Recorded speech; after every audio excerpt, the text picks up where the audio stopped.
جس زمانے میں سوائے ایمان والوں کے سب کو غرق کر دیا گیا، سب کو برباد کر دیا گیا، سب کو تباہ کر دیا گیا، عمارتیں تھیں وہ بھی تباہ ہو گئی، مکان تھے وہ بھی تباہ ہو گئے، کھیتی باڑی تھی سب کچھ تباہ ہو گیا، بڑے بڑے پہاڑ تباہ ہو گئے، یہاں تک کہ کعبۃ اللہ کی جو اصلیت تھی اس کو اٹھا دیا گیا، اور کعبۃ اللہ کے اندر جو حجر اسود تھا اس کو صفا پہاڑ کے یا جبل ابو قبیس کے اندر رکھ دیا گیا، تاکہ ابراہیم علیہ السلام کے آنے کے بعد یہ حجر اسود پھر اسی مقام پر نصب ہو جائے جہاں یہ پہلے نصب تھا۔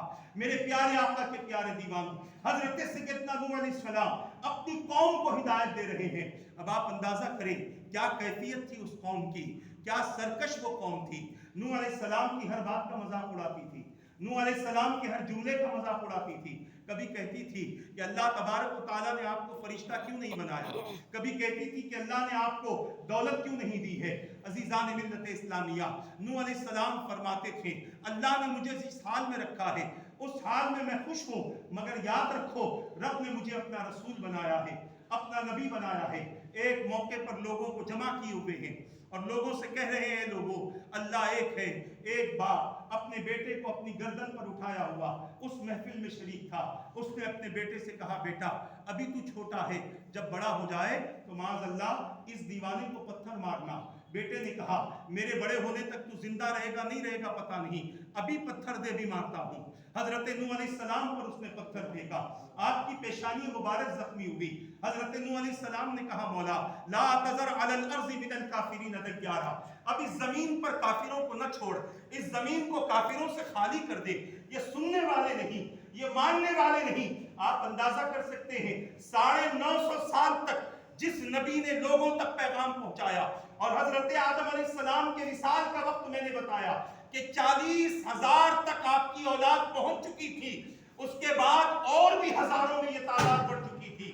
حضرت سیدنا آدم علیہ السلام کے وصال کے بعد سے لے کر حضرت نوح علیہ السلام تک ممکن ہے کہ لاکھوں تک لوگ پہنچ گئے ہوں۔ ان تک پیغام پہنچانے کے بعد 60 یا 62 لوگوں کا مسلمان ہونا اس بات کی طرف اشارہ کر رہا ہے کہ حضرت سیدنا نوح علیہ السلام کی کیفیت کیا تھی اور اس قوم کی سختی کیا تھی، اس قوم کی کیفیت کیا تھی۔ عزیزان ملت اسلامیہ، میں صرف یہ اشارے دے رہا ہوں، اللہ کے رسول صلی اللہ تعالیٰ علیہ وسلم نے کسی ایسے رسول کے حالات کو اپنی امت سے نہیں چھپایا کہ جس رسول نے اپنی امت کو دعوت دی ہو اور ہدایت کی طرف بلایا ہو اور اس امت نے نبی کا مذاق نہ اڑایا ہو، رسول کا مذاق نہ اڑایا ہو۔ آپ کو اندازہ ہونا چاہیے کہ بنی اسرائیل نے کئی رسولوں کو صرف اس لیے شہید کیا کہ وہ ان کے قول کے خلاف بولتے ہیں، ان کے عمل کے خلاف بولتے ہیں، ان کے کردار کے خلاف بولتے ہیں، ان کے مزاج کے خلاف بولتے ہیں۔ عزیزان ملت اسلامیہ، اللہ کے رسول صلی اللہ علیہ وسلم نے ساری تاریخ انبیاء کرام کے حوالے سے بیان فرمائی۔ مجھے آج کی محفل میں صرف یہ رکھنا ہے کہ رسول کے آنے کے بعد اللہ کتاب کو نازل فرماتا ہے، ہدایت کے لیے کتاب کو نازل فرماتا ہے۔ یہ اور بات ہے کہ پچھلے جتنے انبیاء تشریف لائے ان کی جتنی کتابیں تھیں، کتابیں تو باقی رہیں، احکام منسوخ ہو گئے۔ منسوخ ہونے کی وجہ یہ تھی کہ اس میں رد و بدل ہوا، تبدیلی ہوئی، تحریف کیا گیا، مالداروں سے پیسہ لیتے تھے اور اللہ کے احکام کو بدل دیتے تھے۔ آپ کو پتا ہونا چاہیے توریت کے بارے میں کم سے کم اتنا علم ہونا چاہیے کہ توریت کا ہر پارہ 1000 آیت کا پارہ تھا، ہر پارے میں 1000 آیتیں تھیں۔ اس طرح توریت کئی ہزار آیتوں پر تبارک و تعالیٰ نے اتنی بڑی کتاب نازل فرمائی تو آپ اندازہ کر سکتے ہیں اس میں احکام کتنے ہوں گے، اس میں قانون کیسا ہوگا، اس میں اللہ تبارک و تعالیٰ کے فرامین کیا ہوں گے۔ ہر پارے کی آیتیں 1000 یا بعضوں نے فرمایا ہر سورے کی آیت 1000 تھی۔ اس طرح کئی صورتیں توریت کے اندر موجود تھیں۔ میرے پیارے آقا صلی اللہ تعالیٰ علیہ وسلم کے پیارے دیوانوں، اور جب قرآن کی بات آئی تو قرآن کے متعلق اکابرین نے فرمایا پہلے جتنی کتابیں رب نے نازل فرمائی ہیں وہ ساری کی ساری کتابیں قرآن میں موجود ہیں۔ توریت بھی قرآن میں موجود ہے، انجیل بھی قرآن میں موجود ہے، زبور بھی قرآن میں موجود ہے۔ حضرت ابراہیم اور حضرت موسیٰ علیہ السلام پر اترنے والے الگ سے صحیفے یہ بھی قرآن میں موجود ہے، سب کچھ قرآن میں موجود ہے، مگر قرآن کی کوئی صورت ایسی نہیں ہے جس کی ایک جس کی آیتیں 1000 سے زیادہ ہوں، بلکہ سب سے بڑی جو سورت ہے سورہ بقرہ، وہ 286 آیتوں والی سورت ہے، اور اس سورت میں اللہ تبارک و تعالیٰ نے احکام بھی نازل فرمائے، اس سورت میں اللہ نے اوامر بھی نازل فرمائے، نواہی بھی نازل فرمائے، عبادتوں کا حکم بھی دیا، تجارت کے طریقے بھی بتائے، طلاق کے مسائل بھی بتائے، اسی طرح بہت ساری باتیں اللہ نے قرآن کریم میں نازل فرمائی۔ میں بتانا ہی چاہتا ہوں کہ فَإِمَّا يَأْتِيَنَّكُم مِّنِّي هُدًى، رب نے فرمایا کہ میرے پاس سے تمہارے پاس جب ہدایت آ جائے، اب اس کے بعد تمہارا کوئی ایکسکیوز رب کی بارگاہ میں چلنے والا نہیں ہے، تمہاری کوئی بات رب کی بارگاہ میں چلنے والی نہیں ہے۔ اب قرآن نازل ہو گیا، جب تک حضور نے اعلان نبوت نہیں فرمایا، اس وقت تک جو لوگ جس عقیدے پر قائم تھے یہ ان کی اپنی مرضی تھی، حالانکہ اس وقت بھی موحدین موجود تھے، اللہ کو ایک ماننے والے موجود تھے، شرک اور کفر سے بیزار رہنے والے موجود تھے۔ خود حضرت سیدنا ابو بکر صدیق رضی اللہ تعالیٰ عنہ نے پیدا ہونے سے لے کر حضور پر اسلام لانے تک کبھی بت کو سجدہ نہیں فرمایا، کبھی شراب کو ہاتھ نہیں لگایا، کبھی غلط کاموں میں آپ نہیں گئے، اور عالم یہ تھا کہ حضور سے بچپنے سے دوستی ہے صدیق اکبر رضی اللہ تعالیٰ عنہ کی، اور اللہ نے اس دوستی کو ہمیشہ کے لیے برقرار فرما دیا۔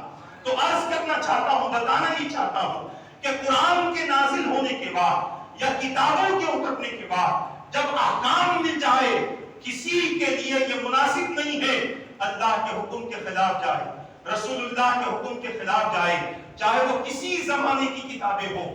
رب نے اس آیت کو عمومی طور پر نازل فرمایا، جس رسول کے زمانے میں جو کتابیں نازل ہو گئی، جو حکم نازل ہو گیا، اب اس حکم کو پورا کرنا ضروری ہے۔ جب تک قوم مانتی رہی، جب تک قوم عمل کرتی رہی، اللہ نے اپنی نعمتوں سے بھی سرفراز فرمایا۔ قرآن کہتا ہے یا بنی اسرائیل اذکروا نعمتی التي انعمت علیکم وَأَوْفُوا بِعَهْدِي أُوفِ بِعَهْدِكُمْ، اے بنی اسرائیل میری ان نعمتوں کو یاد کرو جو میں نے تمہیں عطا کی ہیں۔ کیا کیا نعمتیں میں نے تمہیں نہیں دی؟ سب سے بڑی نعمت یہ تھی کہ تمہیں کبھی بھوکا نہیں رکھا، تمہیں بھوک لگی تھی تو من و سلوہ نازل فرمایا۔ سب سے بڑی نعمت یہ تھی کہ فرعون سے اور اس کے ظلم سے تمہیں نجات دی، اس کے حواریوں سے تمہیں نجات دی، قبطیوں سے تمہیں نجات دی۔ یہ سب سے بڑی نعمت تھی۔ دریا کے ذریعے تم جا رہے تھے، راستہ نہ تھا، 12 راستے ہم نے تمہارے لیے بنا دیے۔ یہ سب سے بڑی نعمت ہماری طرف سے تمہارے لیے تھی۔ تم ان نعمتوں کو یاد تو کرو، کیونکہ جب نعمتوں کو یاد کرو گے تو پھر تمہیں احسانات یاد آئیں گے، اور جب احسان یاد آئے گا تو سرکشی نہیں ہوگی، نافرمانی نہیں ہوگی، بلکہ یاد آئے گا اتنا بڑا احسان ہمارے باپ دادا پر کیا تھا، ہم کیسے اس کی نافرمانی کر سکتے ہیں، ہم کیسے اپنے رب کی نافرمانی کر سکتے ہیں۔ مگر ان لوگوں نے سرکشی کی، پھر رب نے فرمایا وَأَوْفُوا بِعَهْدِي أُوفِ بِعَهْدِكُمْ، مجھ سے کیا ہوا وعدہ پورا کرو، میں تم سے کیا ہوا وعدہ پورا کروں گا۔ اس بات کو بھی انہوں نے نہیں مانا۔ عزیزان ملت اسلامیہ، نتیجہ کیا ہوا؟ جن نعمتوں کو اللہ نے عطا فرمایا وہ نعمتیں چھین دی گئی، کیونکہ جس قوم کے پاس نعمتوں کی ناقدری شروع ہو جاتی ہے، اس قوم سے اس نعمت کو لے لیا جاتا ہے، اس قوم سے اس نعمت کو چھین لیا جاتا ہے۔ اب میں آپ کو چند مثالیں دیتے ہوئے سمجھاؤں۔ ہمارے پاس علم کی قدر نہ رہی، جس کی وجہ سے علم جیسی عظیم نعمت ہم سے لی جا رہی ہے، علماء کو ہم سے دور کیا جا رہا ہے، علماء کو قبروں کی نذر کیا جا رہا ہے، بڑے بڑے محققین، بڑے بڑے ادبا، بڑے بڑے فصحاء، یہ سارے کے سارے اب قبروں کی نذر ہو رہے ہیں، کیونکہ اس نعمت کی قدر ختم ہو چکی ہے۔ آج ہم کسی چیز کو پوچھنے کے لیے دنیا دار کے پاس تو پہنچ جاتے ہیں، مگر ہم کسی عالم کے پاس نہیں پہنچتے۔ یہ اللہ کی نعمت کی ناقدری ہے۔ اسی طرح رزق کی بات ہے، جب رزق کی ناقدری ہوتی ہے اللہ اس کو چھین لیتا ہے۔ میرے آقا تاجدار مدینہ صلی اللہ تعالیٰ علیہ وسلم نے ارشاد فرمایا اے عائشہ روٹی کی قدر کرو، کیونکہ جب یہ کسی قوم سے چلی گئی ہے واپس لوٹ کر نہیں آئی۔ آج گھروں میں کھانوں میں بے برکتی کی وجہ کیا ہے؟ ہم نے رزق جیسی عظیم نعمت کو ہم نے ٹھکرا دیا ہے، اس کو ہم کچرے کی نظر کر دیتے ہیں، تھوڑا کھاتے ہیں زیادہ پھینک دیتے ہیں۔ ہماری دعوتوں کا جائزہ لے لو، ہماری شادیوں کا جائزہ لے لو، ہمارے گھر کے فنکشنز کا جائزہ لے لو، کھانا کم ہوتا ہے، پھینکنا زیادہ ہوتا ہے۔ اچھا پھینکتا وہ ہے جسے کبھی کبھی یہ کھانا نصیب ہوتا ہے، وہ بھی پھینکنا شروع کر دیتا ہے۔ تو بتانے کا مقصد و منشا یہ ہے، جب بندے کے اندر نعمتوں کی توہین کا سلسلہ شروع ہوتا ہے، اللہ اس نعمت کو اس بندے سے چھین لیتا ہے، اس بندے سے اس نعمت کو دور کر دیتا ہے۔ آج ہمارے پاس بڑی ذمہ داری کے ساتھ عرض کر رہا ہوں، بہت ساری ایسی چیزیں ہیں جو رسم کے طور پر باقی رہ گئی، ورنہ حقیقت یہ ہے کہ اس کی اصل ہم سے ختم ہو گئی۔ ہم نمازوں کا جائزہ لے لیں، ہم روزوں کا جائزہ لے لیں، ہم زکات و حج کا جائزہ لے لیں، حلال و حرام کا جائزہ لے لیں، طیب و ناپاک غذاؤں کا جائزہ لے لیں، اللہ کے احکام اور اللہ کے قانون کا جائزہ لے لیں، ورنہ کیا بات تھی کہ اللہ کے حکم پر عمل کرنے والا ذلیل ہو جائے، ایسا ہو نہیں سکتا۔ اللہ کے حکم پر عمل کرنے والا رسوا ہو جائے، ایسا ہو نہیں سکتا، کیونکہ رب فرماتا ہے وَكَانَ حَقًّا عَلَيْنَا نَصْرُ الْمُؤْمِنِينَ، ایمان والوں کی مدد کرنا ہماری ذمہ داری ہے، مگر کس ایمان والے کی؟ وَلَا تَهِنُوا وَلَا تَحْزَنُوا وَأَنْتُمُ الْأَعْلَوْنَ إِن كُنتُم مُؤْمِنِينَ۔ تم سستی مت کرو، تم غمزدہ مت ہو، تم ہی سربلند رہو گے اگر تم مومن ہو جاؤ۔ پہلے ایمان کو کامل کرو، اپنا عقیدہ توحید و رسالت کو مضبوط کرو، اس کے بعد دیکھو اللہ کی مدد کیسے آتی ہے۔ اور یہ ساری چیزیں جو ہمارے اندر، یہ ساری جو کمزوریاں پیدا ہوئی ہیں، اللہ کے کلام سے دوری کا نتیجہ ہے، قرآن سے دوری کا نتیجہ ہے۔ آپ دیکھیں جس دور میں قرآن بہت زیادہ پڑھا جاتا تھا، اس دور میں مسلمان بہت زیادہ عزت سے رہتے تھے، مسلمان کامیاب رہتے تھے، مسلمان کامران رہتے تھے، مسلمان کسی کے سامنے ہاتھ پھیلاتے نہیں تھے۔ فاروق اعظم رضی اللہ تعالیٰ کے پاس ایک شخص آیا، آ کر عرض کرنے لگا، بار بار آتا تھا، ایک مرتبہ ایسے وقت میں آیا جب آپ غصے میں بیٹھے ہوئے ہیں، آ کر کہنے لگا امیر المومنین کچھ دے دو۔ آپ نے فرمایا شرم نہیں آتی؟ قرآن کا ماننے والا ہو کر مانگتے پھرتا ہے، جا قرآن پر راستہ مل جائے گا۔ وہ گیا، قرآن پڑھا، قرآن پڑھ کر کئی دن تک نہیں آیا۔ آپ نے ایک مرتبہ کسی سے پوچھا کہ بتاؤ ایک شخص آتا تھا مانگنے کے لیے، میں نے غصے میں کچھ کہہ دیا، وہ بیچارہ ناراض ہو کر چلا گیا، وہ آتا کیوں نہیں ہے؟ وجہ کیا ہے؟ کوئی وجہ بتا سکتا ہے؟ کسی نے کہا امیر المومنین وہ میرا رشتہ دار ہے، میں اسے اچھی طریقے سے جانتا ہوں۔ پوچھا کہاں ہے؟ کہا وہ تو پہاڑوں میں جا کر بیٹھ گیا۔ پوچھا کیوں؟ کہا پتا نہیں۔ فاروق اعظم فرماتے تمہیں پتا ہے وہ کہاں؟ کہا پتا ہے۔ چلو فاروق اعظم گئے، وہ قرآن پڑھ رہا تھا، جیسے ہی اس نے امیر المومنین کو دیکھا خوش ہوا، کھڑے ہو کر سلام کیا، مصافحہ کیا، معانقہ کیا۔ فاروق اعظم نے فرمایا مجھے معاف کر دو، میں نے تمہیں غصے میں کچھ کہہ دیا تھا اور تم اتنے ناراض ہوئے کہ تم نے آنا بند کر دیا۔ عرض کرنے لگا امیر المومنین آپ نے غصے میں ہی کہا، مگر بڑی اچھی بات آپ نے کہی کہ قرآن پر تجھے راستہ مل جائے گا۔ میں نے قرآن پڑھا، راستہ مل گیا۔ پوچھا کیا راستہ ملا؟ کہا قرآن پڑھتے پڑھتے جب میں اس آیت تک پہنچا وَفِي السَّمَاءِ رِزْقُكُمْ وَمَا تُوعَدُونَ، جس کا معنی اور مفہوم یہ ہے تمہارا رزق آسمانوں میں ہے جس کا تم سے وعدہ کیا گیا۔ فاروق اعظم سے عرض کرتا ہے میں بڑا عجیب آدمی تھا، میرا رزق آسمانوں میں تھا، میں زمین میں مانگتا پھر رہا تھا۔ جب سے یہ آیت میں نے پڑھی ہے یہاں آ کر بیٹھ گیا ہوں، جب مجھے ضرورت ہوتی ہے میرا رزق مجھ تک پہنچا دیا جاتا ہے، میرا رزق مجھ تک پہنچا دیا جاتا ہے۔ آپ اندازہ تو کرو آج ہم نے قرآن کے ذریعے قرآن سے جو دوری اختیار کی ہے اور اس حوالے سے جو ہم نے اپنے ایمان کو کمزور کیا ہے، آج اس کا نتیجہ ہم اپنی آنکھوں سے دیکھ رہے ہیں۔ عزیزان ملت اسلامیہ، حضور نے قرآن کے لیے کیا کیا نہیں فرمایا؟ تم قرآن پڑھو تمہارے گھر میں برکت نازل ہوگی، تم قرآن پڑھو تمہارے گھر سے اثرات دور ہو جائیں گے، تم قرآن پڑھو تمہارے گھر پر جادو کا اثر نہیں ہوگا، تم قرآن پڑھو اللہ تمہارے قرآن پڑھنے کی وجہ سے تمہارے گھر کے 40 گھر تک تمہارے پڑوسیوں پر رحمتیں نازل فرمائے گا۔ تم قرآن پڑھو، اس قرآن کے ذریعے تمہیں ہدایت ملے گی، تم قرآن پڑھو اس کے ذریعے تمہیں کامیابی ملے گی۔ آج یہ قرآن کتنا پڑھا جاتا ہے، کوئی مر جائے تو گھر والے بھی قرآن نہیں پڑھتے، باہر والوں سے بلایا جاتا ہے، باہر والوں کو بیٹھو قرآن پڑھو، ہم تو تھوڑی دیر رو لیں، ہم تو تھوڑی دیر لوگوں سے ملاقات کر لیں۔ میرے پیارے آقا صلی اللہ علیہ وسلم کے پیارے دیوانوں، آج یہ کیفیت ہماری اللہ کی کتاب کے ساتھ ہے۔ جب ہم پڑھتے ہی نہیں ہیں تو ہم قرآن کو سمجھیں گے کیا؟ قرآن کے حکام کو کیا سمجھیں گے؟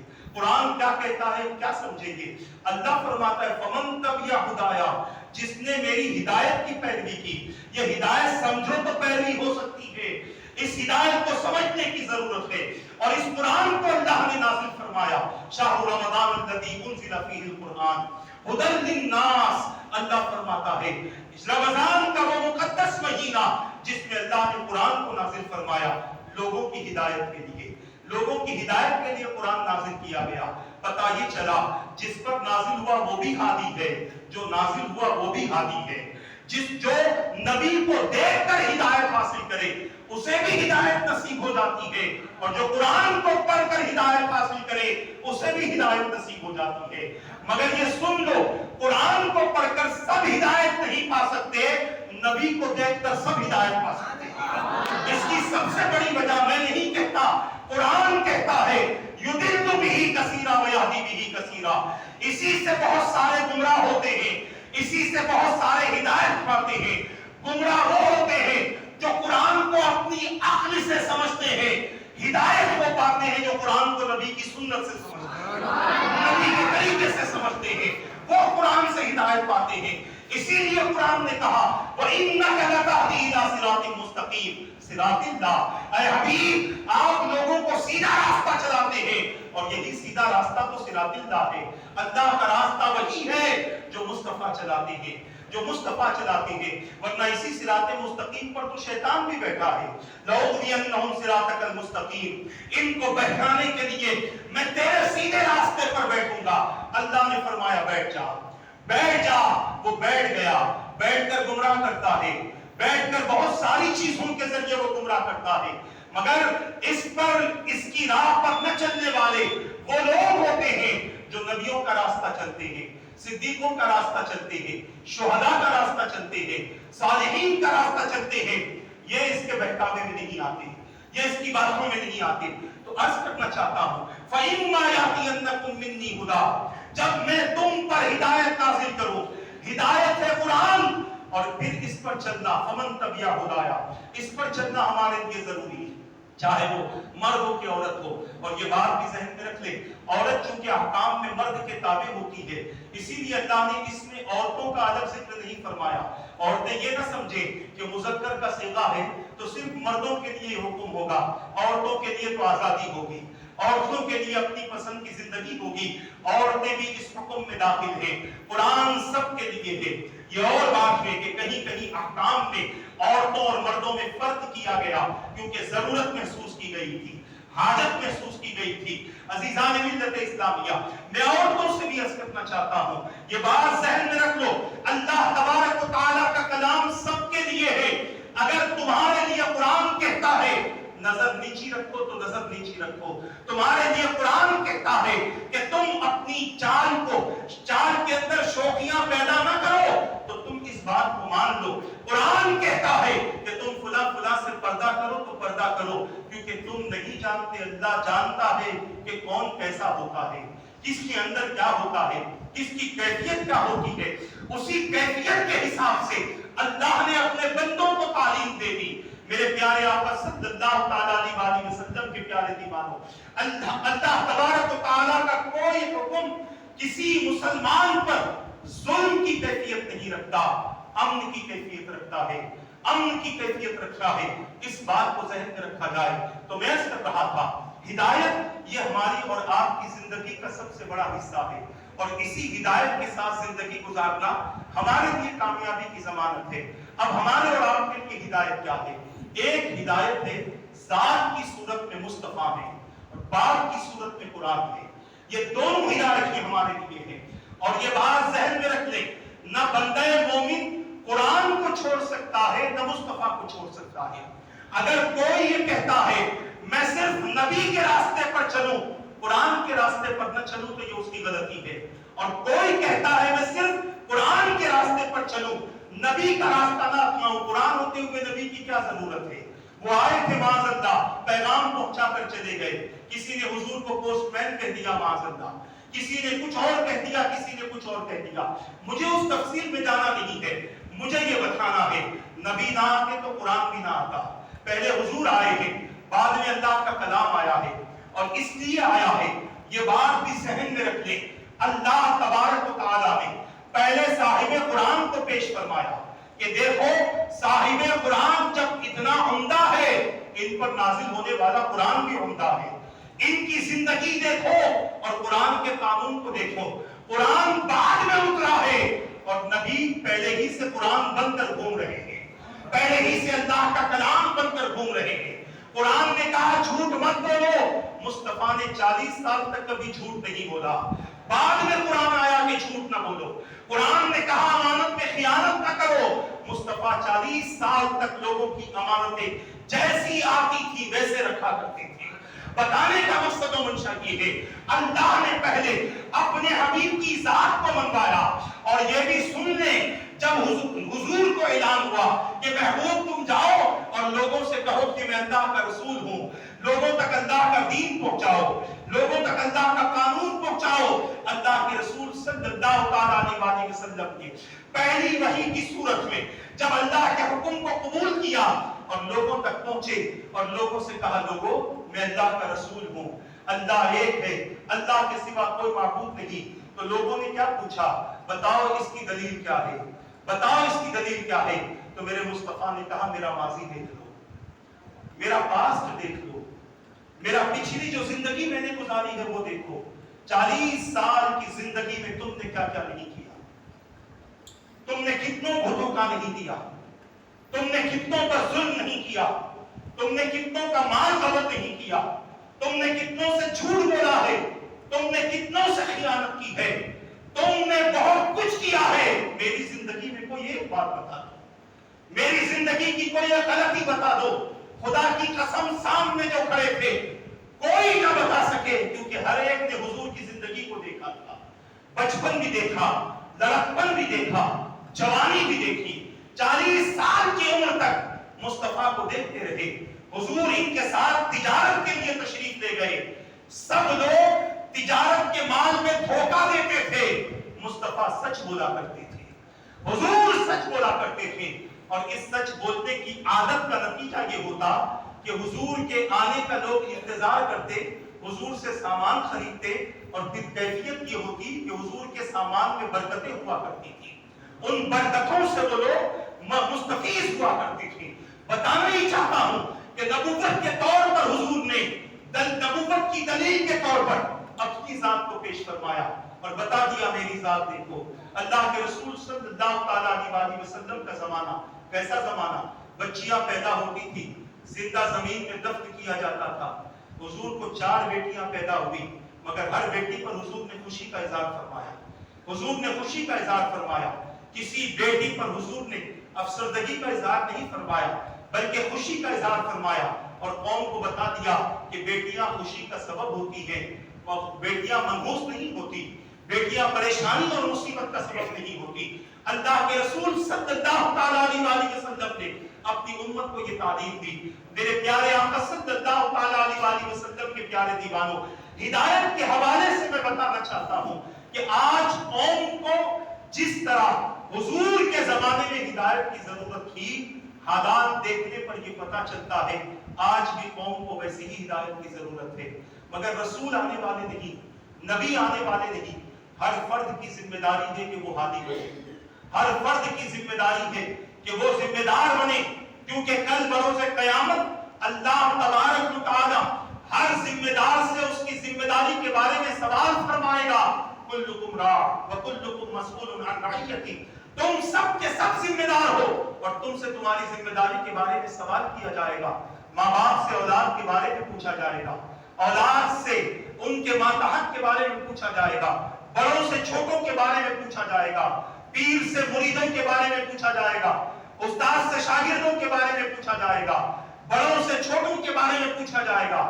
ہر کسی کو اللہ کی بارگاہ میں جواب دینا ہے، اور اگر یہ جواب نہیں دینا تو انسان کی خود کی زندگی کے حوالے سے کل بروز قیامت اللہ تبارک و تعالیٰ کی بارگاہ میں سوالات ہوں گے۔ یہ سب کچھ پتہ کیسے چلے گا؟ قرآن بتاتا ہے، قرآن کی کہتا ہے۔ قرآن یہ نہیں کہتا کہ صرف دنیا ہے، قرآن کہتا ہے آخرت بھی ہے۔ قرآن صرف یہ نہیں کہتا کہ دنیا ہی رنگینی ہے، بلکہ قرآن یہ بھی کہتا ہے قیامت کی پریشانیاں بھی تمہارے سامنے ہیں۔ قرآن یہ بھی کہتا ہے قبر کی منزلیں بھی تمہارے سامنے ہیں۔ قرآن یہ بھی کہتا ہے سوال و جواب کا ابھی تمہارے لیے سیشن باقی ہے، تمہیں سوال و جواب کی منزلوں سے گزرنا ہے۔ جس نے دنیا میں جتنا کیا تھا ہر کیے کا جواب دینا ہے۔ ثم لتسألن یومئذ عن النعیم، قیامت کے دن ہم تم سے ہر نعمت کے بارے میں سوال کریں گے۔ حسن دیا تھا پوچھا جائے گا، دولت دی تھی پوچھی جائے گی، طاقت دی تھی پوچھی جائے گی، جائیداد ملی تھی پوچھی جائے گی، اللہ نے بہترین زندگی عطا کی تھی اس زندگی کے بارے میں پوچھا جائے گا۔ کوئی بندہ قیامت کے دن بغیر جواب دیے اللہ کی بارگاہ سے گزرنے والا نہیں، اللہ کی بارگاہ سے آگے بڑھنے والا نہیں۔ ایک انچ بندہ اپنی کیفیت کے حوالے سے آگے نہیں بڑھا سکتا، یہ تو اور بہت بڑی بات ہے۔ تو میں عرض کرنا چاہتا ہوں یہی قرآن ہمیں بتاتا ہے۔ قرآن کیا کیا بتاتا ہے؟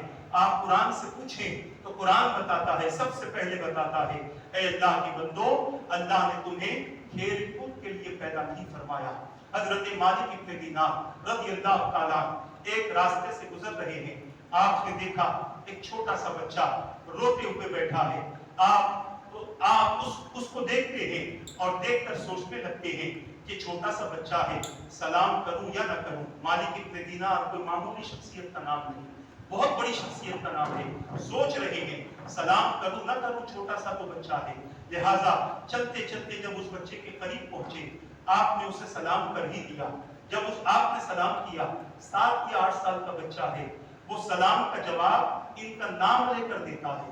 مالک ابن دینار بڑے حیرت میں آتے ہیں، پوچھتے ہیں کیا بات ہے، آج تک تمہاری ملاقات نہیں ہوئی، پہلی مرتبہ میں تم سے مل رہا ہوں، تم میرا نام لے کر سوال کا جواب دے رہے ہو، سلام کا جواب دے رہے ہو، تم نے مجھے کیسے پہچانا؟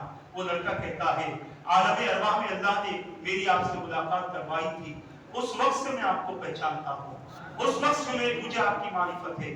مالک ابن دینار نے فرمایا بتاؤ، ایک سوال کرنا چاہتا ہوں۔ اب اتنے بڑے عالم ہیں، اس کے باوجود چھوٹے سے بچے سے اس معرفت کی بنیاد پر سوال کرتے ہیں۔ فرماتے ہیں بیٹا بتاؤ تو صحیح کہ عقل میں اور نفس میں کیا فرق ہے؟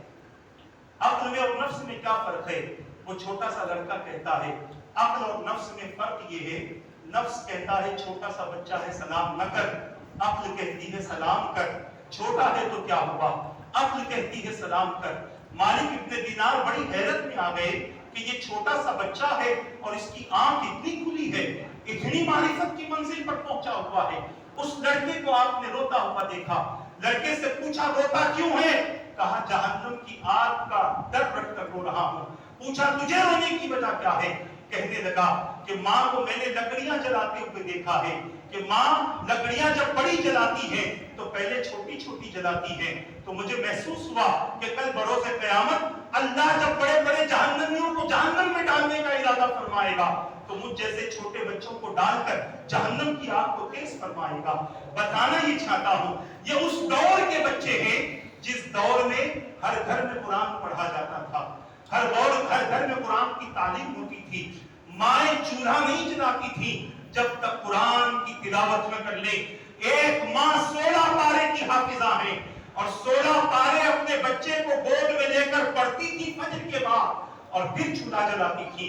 جب وہ بچہ 4 سال کا ہوا اور استاد کے پاس بسم اللہ خوانی ہوئی، بچے نے 16 پارے زبانی سنائے، استاد نے کہا کہاں سے سیکھا؟ کہا ماں کی گود سے سیکھا ہے، ماں کی گود سے سیکھا ہے۔ بتانا ہی چاہتا ہوں یہ ان گھروں کی باتیں ہیں جن گھروں میں روز چولہا نہیں جلتا تھا بغیر قرآن کی تلاوت کے، مگر آج قرآن کی تلاوت نہیں ہوتی، زندگی نکل جائے، مہینوں نکل جائے، برسوں نکل جائے، ارے جب پڑھو گے نہیں تو ہدایت کہاں سے آئے گی؟ پتہ کہاں سے چلے گا کہ قرآن کہتا کیا ہے؟ قرآن کہتا کیا ہے پتہ کہاں سے چلے گا؟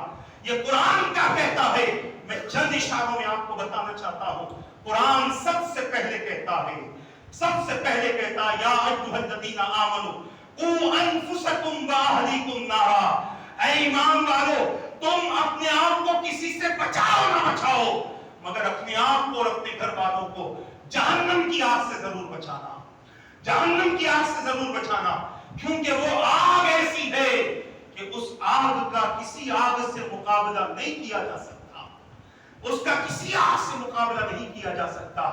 دنیا کی آگ کی تپش کچھ دوری سے محسوس ہوتی ہے